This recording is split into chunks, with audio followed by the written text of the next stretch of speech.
Muy buenas tardes. Este es un tema interesante, aunque parecería muy específico hablar de tumores papilares intraductales. Sin embargo, dentro de las neoplasias quísticas, en la población, el 2% de la gente puede tener un tumor quístico incidental, y de esos, el 50% de los tumores quísticos incidentales van a ser neoplasia mucinosa papilar intraductal. De tal manera que en esta sala ahorita aproximadamente 5 personas tienen un tumor quístico mucinoso papilar intraductal, y bueno, de estos no todos requieren algún tipo de tratamiento, y de eso es lo que les voy a hablar. Este es una neoplasia quística que tiene una evolución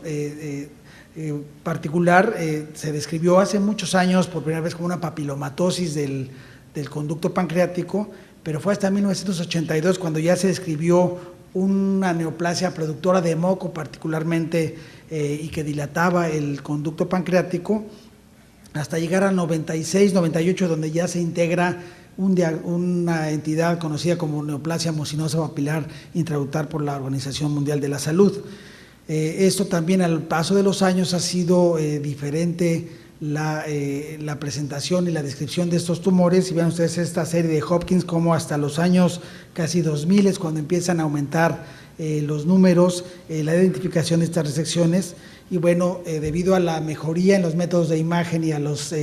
imágenes tan tempranas que se hace por diferente patología, se pueden encontrar. Entonces, como les mencionaba, el 50% de los incidentalomas pancreáticos que son quísticos, el 50% será una neoplasia mucinosa papilar intraductal. Esta es una lesión que se consideraría precursora de cáncer de páncreas, aunque si bien hay diferencias entre la neoplasia intraepitelial pancreática que ya mencionó el doctor que presentó, que son las PANIN, que son una secuencia en la evolución del adenocarcinoma ductal. La neoplasia mucinosa papilar de alguna manera es similar su crecimiento, aunque son cosas diferentes, expresan mutaciones diferentes, pero es una lesión precursora de cáncer también, así como la neoplasia quística mucinosa, que es otra entidad. Esta es la PANIN, que ya no voy a detenerme porque ya fue mencionado en la evolución del adenocarcinoma ductal de páncreas, pero en la neoplasia mucinosa papilar intraductal se encuentran estas proyecciones papilares en el conducto con franca producción de mucina, y esto, bueno, es la presentación clásica cuando se encuentra una dilatación del sistema ductal, como pueden ver aquí en la diapositiva, donde se ve el conducto pancreático dilatado. Puede confundirse a veces con otros problemas, pero este conducto está típicamente lleno de mucina, e en ocasiones se puede ver la salida de este material mucinoso desde la endoscopía, y eso prácticamente hace el diagnóstico de esta neoplasia. Esto se presenta hacia la sexta a séptima década de la vida, aunque hemos visto nosotros pacientes mucho más jóvenes en el instituto con este problema. Anteriormente se asociaba más a hombres que a mujeres, sin embargo la tendencia actual ha mostrado similitud en cuanto a género y se presenta en igualdad de circunstancias. En los centros de alto volumen es un porcentaje importante de las resecciones que se tienen, de hasta el 10 al 20%, y aquí lo relevante es que se ve una correlación con el tiempo hacia malignidad, y 5 años aproximadamente es el tiempo en que una neoplasia mucinosa de conducto principal puede desarrollar un cáncer, y esto es bastante relevante. También puede estar asociado a otras enfermedades, también a los síndromes de poliposis, como se mencionó, y bueno, también es importante que existe el riesgo de otros cánceres extrapancreáticos en pacientes con este tipo de lesiones, de tal manera que alguien con una neoplasia mucinosa papilar intraductal es importante evaluarlo en relación a colon, detectar poliposis o neoplasias en el esófago, y algunas otras, como se mencionan aquí, que aunque en bajo porcentaje se han visto de alguna manera asociadas a la neoplasia mucinosa papilar intraductal. La mayoría se localizan en la cabeza del páncreas, pero hasta 20% pueden ser multifocales, y les voy a enseñar algún ejemplo de esto. Y bueno, es importante que de los tumores que se resecan, hasta el 30% pueden ya tener un carcinoma invasor, de tal manera que el detectar una neoplasia mucinosa de conducto principal es importante para evitar un carcinoma posterior invasor. El grado de displasia es similar a las PANIN, curiosamente, pero desde el punto de vista macroscópico, pero el inicio es más o menos el mismo, y la displasia es lo que marca el margen en la resección que se hace al quitar una neoplasia, por ejemplo, en la cabeza. El margen de resección debe tener un conducto normal o una displasia de muy bajo grado, pero encontrar displasia de alto grado es una franca necesidad de aumentar el margen o incluso terminar con una pancreatectomía total. Se han visto mutaciones diferentes a las que se ven en la adenocarcinoma ductal, y eso también hace pensar que son entidades totalmente diferentes, con un patrón diferente de mutación. Pero se ha visto, como en cáncer de páncreas también, que la alteración o la mutación de DPC4, que es un gen supresor, se asocia a un tumor más agresivo, y este se ve más incluso en cáncer de páncreas que en la neoplasia mucinosa papilar intraductal. Vean ustedes por aquí en esta gráfica, la sobrevida es mucho peor en los pacientes que tienen esta mutación de este gen supresor DPC4 comparado con un grupo de pacientes en que lo tienen no mutado. Lo importante en esto es la clasificación macroscópica de estas neoplasias. Hay un tipo que es el de conducto principal, que forma una dilatación difusa o que puede ser también segmentaria, pero se ve el conducto pancreático dilatado, ya sea todo o una parte, y esto está en relación a una franca obstrucción, a veces en la cabeza, que dilata la parte proximal, o puede estar multifocal en todo el conducto. Pero este es un claro caso de una neoplasia mucinosa de conducto principal. Y esto, vean ustedes ese racimo de uvas que se describe en la cabeza del páncreas, que es característico de la neoplasia mucinosa de conducto principal. Pero también hay otro tipo que es el de rama secundaria, en donde son quistes más pequeños que están conectados con el conducto pancreático, pero no lo dilatan, de tal manera que son neoplasias que, como ustedes ven en este dibujo, se desprenden del conducto principal y se llama por eso de rama secundaria. Y aquí es muy importante esta diferenciación, porque estos tienen un potencial de malignización mucho menor que el de conducto principal. Entonces, uno de estos se puede observar con algunas circunstancias que les voy a mencionar. Este es un típico caso de rama secundaria en la cabeza del páncreas que puede ser observado. El ultrasonido endoscópico es fundamental para determinar esta conexión con el conducto, para puncionar en algunos casos, como también les voy a mostrar a continuación, y para poder determinar exactamente si hay involucro o no del conducto pancreático principal, porque también hay una forma mixta que involucra tanto el conducto principal como la rama secundaria, y para fines de clasificación o de riesgo de cáncer es prácticamente igual al del conducto principal, de tal manera que tener una rama secundaria pero con conducto principal involucrado o dilatado debe tratarse como un riesgo alto de desarrollar un cáncer invasor. Y vean ustedes este dibujo donde se ve esta combinación en el tipo mixto. Es importante porque el de conducto principal, su potencial de malignización es tremendamente mayor, y es una franca indicación de cirugía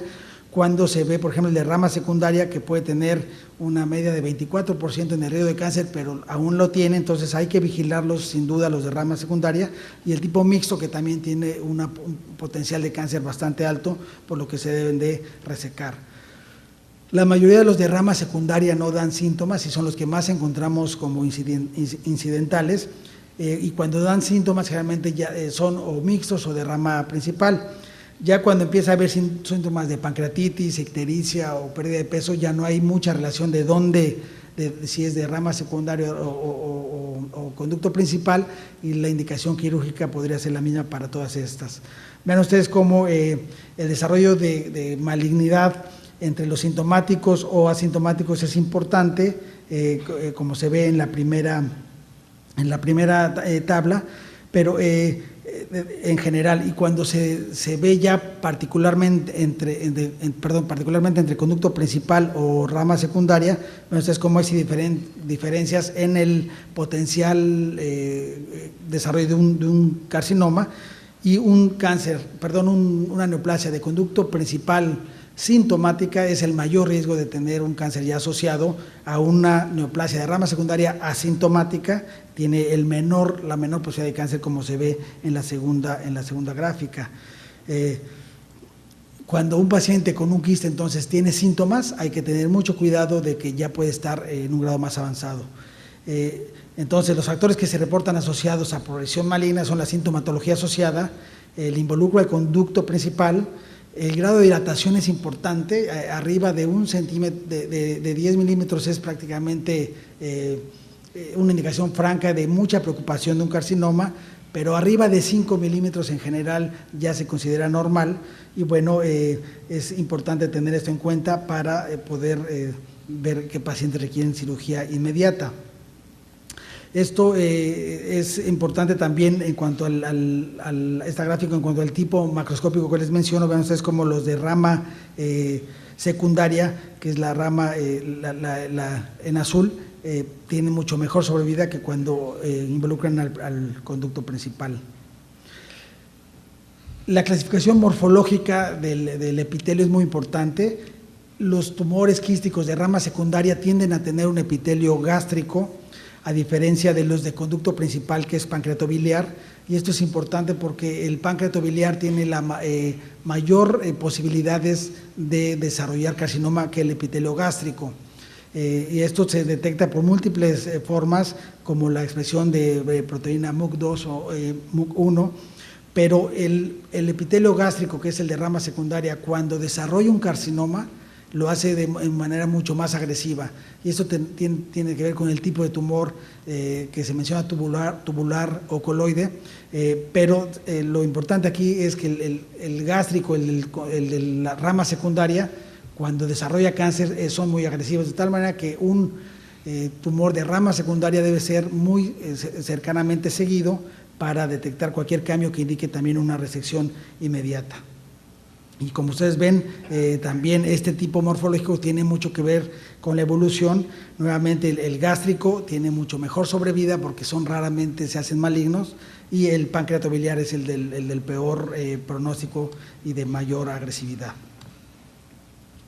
Estas lesiones se detectan de manera ideal por resonancia magnética, la modalidad de pancreatografía por resonancia y la tomografía en segundo lugar, pero la resonancia ha sido es actualmente el mejor estudio en términos generales. El ultrasonido endoscópico es muy útil también cuando se necesita delinear bien el diagnóstico en cuanto a comunicación con el conducto, cosa que también puede hacer la resonancia, y tiene mucho valor cuando se requiere puncionar una de estas lesiones. La CEPRE, la colangiopancreatografía endoscópica, no tiene ninguna utilidad y no se recomienda para nada en la evaluación ni en el diagnóstico de este tipo de tumores. Dentro de los valores predictivos para la detección de estos tumores en la malignidad entre ultrasonido y tomografía juntos, la dilatación ductal es muy importante, es un predictor muy significativo de displasia de alto grado, y el diámetro de la lesión. No todos los pacientes requieren un USTE, una franca neoplasia de conducto principal que dilata el conducto y que tiene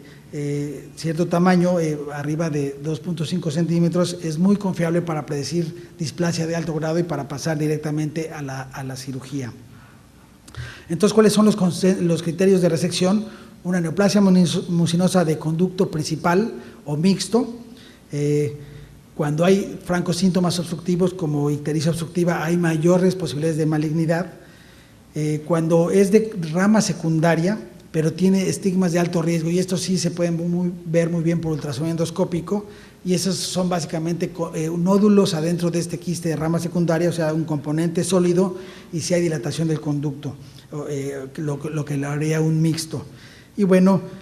si hay nódulos murales y un tamaño arriba de 3 centímetros, también es una franca indicación de cirugía porque tiene mayor riesgo de malignidad, aún siendo de rama secundaria.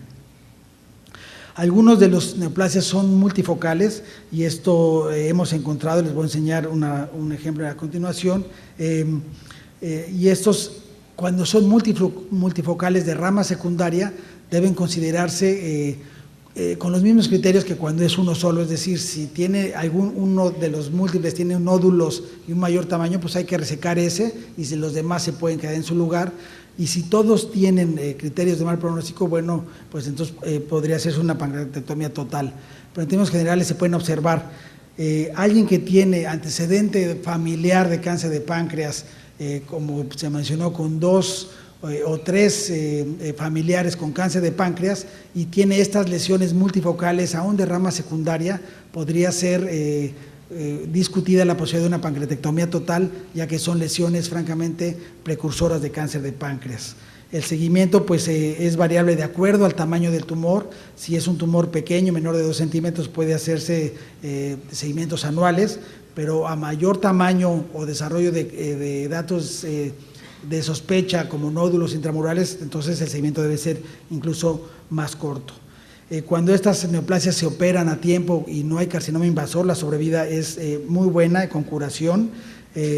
Y cuando hay carcinoma invasivo asociado es menor, pero sigue siendo mejor que con la adenocarcinoma ductal. Bueno, eso es todo. Muchas gracias por su atención.